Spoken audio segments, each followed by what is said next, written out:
Paulit-ulit na iniulat ng ilang mga manganggaso ng Inuit na nakatira sa hilagang bahagi ng Canada at kapuluang Arctic ang kakaiba at pare-parehong ugali ng mga orca. Ayon sa kanila, ang mga killer whale ay itinuturing na walang kapantay na apex predator ng karagatan at kabilang sa mga kinatatakutang mga ngaso sa mundo. Ay natatakot sa anumang maliwanag, maputing parang buto o makinang na parang kislap ng ngipin, garing o pangil. Maging ang mga mangangaso ay nagsagawa ng sarili nilang maliliit na eksperimento sa laot kung saan magpapakita sila ng puting tasa o magtataas ng anumang malaking makinang na bagay na may kislap na parang pangil sa paparating na tila agresibong grupo ng mga balyena.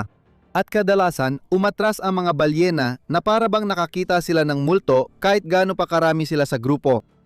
Bagamat ito ay isang karaniwang obserbasyon na naipasa mula sa henerasyon hanggang henerasyon, wala talagang malinaw na paliwanag dito hanggang noong 1921 ng sa rehiyon ng Coral Harbor sa Nunavut may nangyaring napakabrutal na pangyayari na tuluyang nagbunyag sa buong misteryo. Isang dambuhalang killer whale ang nakita na nakikipaglaban sa isang dambuhalang hayop na parang tangke na may mahahabang pangil na parang talim ng araro na nakausli mula sa bibig nito. Ilang minuto ring nagtagal ang sagupaan bago ito nagtapos sa pagkakatuhog at pagkamatay ng killer whale sa mismo mga pangil na iyon. Doon nagsimulang mag-ugnay ng mga pangyayari ang mga manganggaso. Baka hindi yon unang beses na nangyari yon. Marahil, yung malalaking pangil na yon o kahit ano na kamukha nito ang talagang kinatatakutan ng tinatawag na mga killer whale simulat sa pool. Mas mabigat pa sa kotse at parang malaking gumagalaw na kuta, iisa lang ang dambuhalang hayop na may nakamamatay na bahagi ng katawan na gumagala sa nagyelong dagat kasama ng killer whale. Hindi rin naman ito mas kaunti kung pumatay, baka nga mas matindi pa. Kilalanin ang makapangyarihang walrus, ang hindi nakoronahang hari ng mga katubigan ng Arctic.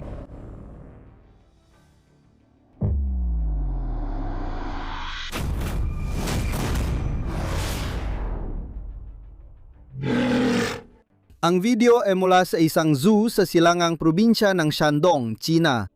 Noong Mayo 2016, kinuna ni Jia ng video ang isang bihag na walrus na 1,000 kilo ang bigat. Namangha siya sa laki at presensya nito. Naririnig siyang nagsasalita sa background, "Tingnan mo ang walrus, ang lakas at laki," sa wikang Chino. Ilang sandali lang matapos ko na ng video, nagbago ang paghanga niya sa hayop sa di inaasahang paraan. Pumunta si Jia sa zoo noong may libreng oras mula trabaho at simula nang pumasok siya roon ng umagang yon, kinunan at in-upload niya halos lahat ng bahagi ng pagbisita sa social media para sa kaunting taga-subaybay. Karamihan ay kaibigan at pamilya. Tanghali, napansin ng mga taga-subaybay na lumabas ang video sa profile niya. Pero pagkatapos, tumigil na ang uploads niya. Nawala rin ang online status niya. Sa mga sumunod na oras, ilang tao ang nagtangkang makipag-ugnayan sa kanya pero wala silang natanggap na sagot mula sa kanya. Sa kanyang panig, nagkagulo na ang lahat. Hindi na kailangang sabihin, hindi naging ayon sa inaasahan ang pagkikita niya sa halimaw na parang tangke. Pero pag-uusapan natin ang nakakakilabot na mga detalye nito maya-maya lang. Dapat munang maayos na ipakilala ang nakamamatay na walrus. Otobenes rosmarus, na mas kilala bilang walrus, ay ang ikatlong pinakamalaking uri ng pinniped na hayop dagat na matatagpuan sa iba't ibang bahagi ng karagatang Arktiko at mga subarctic na dagat sa hilagang hemispero. Ang natitirang miyembro ng kanyang genus, ang karaniwang pangalan nito ay mula sa lumang Germanic na salitang nangangahulugang balyena kabayo, tumutukoy sa laki at pamumuhay nito sa lupa at dagat. Ang isang ganap na adultong individual ng mga dambuhalang ito ay maaring umabot ng hanggang 3.7 na metro ang haba at tumitimbang mula sa humigit kumulang 800 kilo hanggang sa mga nakakabaliw na ulat na umaabot ng 2,300 kilo. Halos 20% ng bigat nila ay galing sa makapal, matigas at kulubot nilang balat. Sa ilalim nito, may isa pang patong ng taba ng balyena na tinatawag na blubber, na nagbibigay reserbang nutrisyon at tumutulong panatilihing mainit sila sa malamig na dagat at karagatang polar. Dahil sa kombinasyon ng taba at balat na ito, halos hindi na sila kayang hulihin ng halos lahat ng pangunahing mandaragit at kaya pa nilang makipagsabayan sa dalawa sa pinakakinatatakutang nilalang sa mundo, ang mga orca at mga polar bear. Ang gutom na polar bear ay tumawid sa malawak na nagyelong tubig para maghanap ng pagkain at masuwerte siyang nakarating sa isang handaan ng karne. Sa baybayin ng liblib na isla sa Arctic, daan-daang walrus ang nakakalat na sanay paraiso ng pagkain para sa pinakamapanganib na mandaragit. Kung ganon lang sana kadali. Ginagamit ng oso ang makapal na hamog para makalapit sa malaking kawan. Pero kapag naramdaman nila ito, agad gumagapang ang mga adultong walrus sa tubig at bumubuo ng pader sa paligid ng mga anak nila na siyang target ng polar bear. Ngayon, tumatakbo na ang oras. Kailangang basagin ng oso ang harang bago makapasok sa dagat ang mga anak dahil mahirap na niyang makuha ang mga ito kapag nasa tubig na. Matapos maglakad-lakad, sumugod ang inis na oso at kinagat ang isa. Ngunit, isa pala itong adultong babae, hindi anak. Kahit ang pinakamapanganib na pangil ng hayop ay hindi makalusot dito para magdulot ng pinsala. Nakatakas ang babae sa pagkakahawak nito pero hindi lang siya. Halos buong kawan ay nasa tubig na. Hindi pa rin sumusuko, patuloy silang sinundan ng pinakamalakas na mandaragit at desperadong kinagat ang isa pang walrus. Pero muli, isa itong adult at muli masyado itong malaki at matipuno para maging biktima. Mukhang gutom na naman ang pinakamalaking mandaragit sa lupa ngayon. Itong mag-inang oso naman, gutom na gutom din. Kapag hindi nakahanap ng pagkain ng ina, maaaring magutom at mamatay ang munting oso. Habang lalong hirap bawat minuto, nadaanan nila ang dalawang dambuhalang walrus na nakala ng ina ay patay. Kung totoo, malaking swerte ito sa mag-ina. Maingat na tiningnan ng ina ang isa sa kanila, pero nang lumapit siya, nagising ang dambuhalang hayop, ipinakita ang mahahabang pangil at itinaboy ang mandaragit na parang nakakainis na pusa. Ang mga pangil ang pinakakilalang katangian ng walrus bukod sa laki nito. Ang matitibay na pangil na gawa sa garing at dentin ay patuloy lumalaki habang sila'y nabubuhay. At kapag ganap na ang laki, maaari itong umabot ng halos 1 metro ang haba at tumitimbang ng hanggang 5.4 na kilo bawat isa. Dahil na rin sa matipunong katawan at lakas ng isang walrus, kapag inihampas nito pataas o pababa ang mga mapanganib na pangil, napakalakas ng tama na maaring matusok at mabutas ang biktima ng mga ito. Bukod dito, habang nahihirapan ng orca at polar bear na butasin ang makapal na balat ng adultong walrus, kayang itarak ng walrus ang mga sandata nito sa taba at balat ng kalaban at tamaan agad ang mahahalagang organo. Ang tanging paraan lang para makapanghuli ang isang polar bear ng walrus ay kung magdudulot ito ng takot o gulo sa isang kawan ng mga walrus. Nagkakatipon sa dalampasigan ang mga walrus at sa pagmamadali nilang bumalik sa tubig, natatapakan o nasasagasaan nila ang mahihina, matatanda o naiiwan ang kanilang mga anak. Ang mga orca naman, sa kabilang banda, ay kilala sa kanilang sabayang pag-atake sa mga walrus at minsan ay nakakapatay pa ng matatanda, habang madalas nilang dinadagit ang mga batang walrus na lumalangoy sa mababaw na tubig habang naghahanap ng pagkain. Hindi lang marahas ang mga eksenang ito. Pareho itong nakamamatay sa pinakamasaklap na paraan. Kaya ng walrus tuhugin ang orca gamit ang mga pangil nito at mapatay agad ito sa isang nakamamatay na saksak at minsan ikinamamatay rin yon ng walrus. Kahit ganon, dahil sa sobrang brutal at di inaasahan ng mga pangyayari, kilala na sa maraming siglo ang mga grupo ng orca na nag-iingat at natatakot kapag may walrus, pangil ng walrus o kahit anong kahawig nito. Kapag natrap ang mga walrus sa nagyayilong lawa at dagat na malayo sa bukas na tubig, ginagamit nila ang mga pangil na parang higanteng drill para gumawa ng malalaking butas sa yelo at mapanatili ang mga iyon ng matagal para masigurong may daan sila para maghanap ng pagkain o tumakas sa panganib anumang oras. Kapag tama ang tiempo at walang inasang panganib, dito rin sa mga butas sa yelo, madalas matagpuan ang sunod-sunod na grupo ng malalaking walrus. Basta natutulog lang sila na ang kanilang mga pangil ay nakabaon sa nagyelong ibabaw habang ang kanilang mga katawan ay malayang lumulutang sa tubig sa ibaba. Minsan, hindi na nila pinapansin ang pag-angkla at hinahayaan na lang lumutang sa ibabaw. Habang ginagawa nila ito, kailangang mag-ipon ng hanggang 50 litro ng hangin sa lalamunan para manatiling lumulutang. Paminsan-minsan, pinipigil pa nila ang hininga at lumulubog hanggang sa pinakailalim ng dagat para sa maiikling idlip. Bukod pa rito, sa ilalim ng dagat at karagatan din nagaganap ang karamihan ng kanilang panghahanap ng pagkain at panganggaso.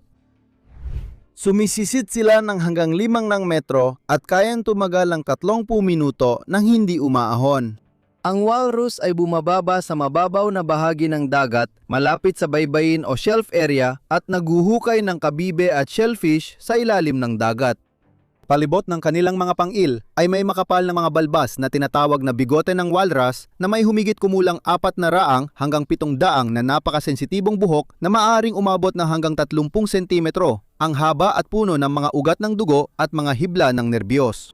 At dahil halos wala kang makita sa ilalim ng dagat at hindi rin ganoon kalinaw ang paningin nila, umaasa ang mga walrus sa kanilang mga balbas na parang mga daliri sa ilalim ng dagat, direktang humahawak sa lupa para matukoy kung may mga kabibe at iba pang mga hayop na nakabaon sa buhangin. Pag natukoy ng walrus ang biktima, inilalapat niya ang nguso sa sahig ng dagat at nagpapakawala ng bugso ng tubig para buksan ng buhangin, ilantad ang biktima at agad itong sinisipsip.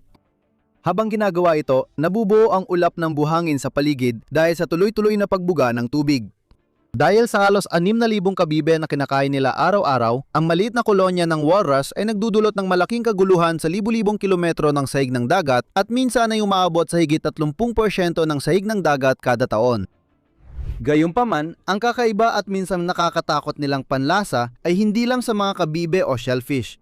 Ang karaniwang walrus ay kilalang kumakain ng hindi bababa sa 60 uri ng hayop dagat at literal na libu-libo at libu-libong mga species na kabilang dito. Mula sa mga biktima gaya ng spoonworms, hipon, alimango, suso, pugita, maliliit at malalaking isda, iba pang pinipid tulad ng selyo na hanggang 200 kilo, pati ng mga ibon at dambuhalang narwhal. Anumang kaya nilang tusukin at iparak sa kanilang mga pangil o direktang malulon ay nagiging biktima nila. Gayunpaman, ang napakalaking dami ng kinakain nila ay maaaring gumaba ng husto bawat taon mula Enero hanggang katapusan ng Abril kapag nagsisimula na ang kanilang panahon ng pagpaparami. Karamihan ng oras nila ay ginugugol sa paghahanap at pakikipaglaban para sa kapareha. Kaya ng mga dambuhalang walrus makarinig ng tunog hanggang 1.6 kilometro, kaya nag-uusap at tumatawag sila sa kapareha sa ibabaw ng yelo. Kapag may babaeng tumugon, nagtitipon ang mga lalaki sa tubig, habang ang mga babae naman ay madalas nakaupo sa mga lumulutang na platapormang yelo at pagkatapos ay nagkakaroon ng matitinding labanan ng mga pangil at lakas. Dito, ang may pinakamalalaking pangil ang madalas manalo at makapareha ng pinakamaraming babae. Pagkatapos ng pagtatalik, nagsisimula ang panahon ng pagbubuntis na tumatagal ng hanggang 16 na buwan at nagtatapos sa pagsilang ng guya na 45 hanggang 75 kilo at agad marunong lumangoy. Pinapasuso ng mga ina ang kanilang anak ng mahigit 1 taon bago tuluyang maiwalay, pero maaring manatili ang mga anak hanggang 5 taon. Dahil dito, ang mga babae ay nangganganak kada 2 taon o higit pa. Gayunpaman, sa kabila ng medyo mabagal na bilis ng pagpaparami, ang walrus ay nakalista pa rin bilang species na least concern sa IUCN Red List na kung ikukumpara sa nakaraan ay isang malaking pag-unlad. Noong ika-18 at ika-19 na siglo, maraming mga Amerikano at Europeyong manghuhuli ng balyena ang humuli ng walrus, kaya halos naubos ang ilang lokal na populasyon. Noon, ang taba ng balyena ay ginagawang langis na ginagamit na panggatong sa tren, pabrika at kabahayan. Habang kumokonti at nahihirapang mahuli ang balyena, unti-unting tumaas ang presyo ng langis ng balyena. Doon na unawaan ng mga manghuhuli ng balyena na ang taba ng walrus ay mas murang alternatibo. Sa sumunod na siglo, nagpatuloy ang walang tigil na panghuhuli sa iisang uri, kaya bumaba ng malaki ang bilang ng mga walrus sa delikadong antas. Bukod dito, ang karne, pangil, buto, balat at bituka ng walrus ay ginamit sa iba't ibang industriya, kaya naging ganap na produktong pangkalakalan ang buong hayop at nagpasigla pa ng panghuhuli. Sa kalaunan, dahil sa pagpapatupad ng mga pagbabawal at mabibigat na parusa, muling dumami at lumakas ang populasyon ng mga walrus. Ngunit hanggang ngayon, hindi pa rin tuluyang nawala ang banta. Malaking alalahanin ngayon ang pagbabago ng klima. Dahil sa pag-init ng panahon at pagkatunaw ng yelo sa dagat, napipilitang pumunta ang mga walrus sa mabatong baybayin at matatarik na bangin. Hindi lang naapektuhan ang pagpaparami nila, kundi pinapahirap din ang paglipat nila sa lupa at tubig. Sa ganitong mga pagkakataon, may mga nakakalungkot na nangyayari. Na-stranded sa tabi ng mabatong bangin, nakita ng mga mananaliksik at film crew ang daan-daang walrus na huhulog mula sa mapanganib na taas at namamatay sa pagbagsak dahil kulang ang yelo sa dagat na kanilang mapagpapahingahan. Katulad nito, ang pagpaparami ng mga walrus sa pagkabihag at kultura ng zoo ay naging isa sa mga pinaka-nakababahalang bahagi ng kwento ng mga walrus. Tulad ng mga balyena, ang mga dambuhalang hayop na ito ay palakaibigan, may malalim na ugnayan at sanay sa malalawak na espasyo sa kalikasan. Bihira ang mga lugar ng pagkabihag na makapagbigay ng katulad ng mga kondisyong yon at bukod pa ron, ang mga paraan na ginagamit upang gawing angkop ang mga walrus para sa pampublikong pagpapakita at malapitang pakikisalamuha sa tao ay maaaring magdulot ng matinding stress at madalas na magdulot ng pagkabigo at psikolohikal na pagdurusa sa mga hayop na ito. Malungkot na halimbawa nito ang insidenteng nabanggit sa simula ng video. Ang walrus na kinunan ng video ng si Gia na isang Chino ay iniulat na tinanggalan ng tangil upang gawing mas ligtas ang pakikisalamuhan nito sa mga tao. Ngunit hindi lang ito isang napakasakit na proseso, kundi ang kawalan ng pangil ay nadudulot din ng matinding hirap sa araw-araw na paggalaw. Dahil ang malalaking pangil ay may mahalagang papel sa pagtulong sa mga walrus na umahon at lumusong sa tubig. At sa pangkalahatan, nagsisilbing suporta na parang mga paa gaya ng nabanggit kanina. Ang limitadong kilos, masikip na kapaligiran at matinding pagsasanay ay lalo pang nagpalala sa paghihirap ng hayop. At ang walrus, kahit na mukhang kalmado at mapaglaro sa panlabas, ay sa totoo lang ay sobrang pabago-bago at hindi mahulaan. Dagdag pa, hindi rin nakatulong ang ugali ni Gia sa kaligtasan ng sitwasyon. Sa huling video, nakita siyang nakatayo ilang talampakan lang mula sa hayop at nagkokomento sa laki at lakas nito. Pero maya-maya, pinalala pa niya ang sitwasyon nang mag-post siyang halos nakaupo sa kandungan ng dambuhalang walrus. Bago pa siya makapag-post, nagwala ang hayop, hinablot siya, hinila sa pool at mariing idiniin siya sa ilalim ng tubig. Nang makita nilang nagpipilit mabuhay si Gia, tumalon ang tagapagsanay ng walrus para iligtas siya, pero mahigpit ang hawak ng 1,000 kilong hayop kaya lumubog sila sa pinakailalim ng pool. Hawak ng hayop ang dalawang lalaki at ayaw silang pakawalan hanggang parehong nawala na nagdulot ng bigla at masakit na wakas sa kanilang buhay.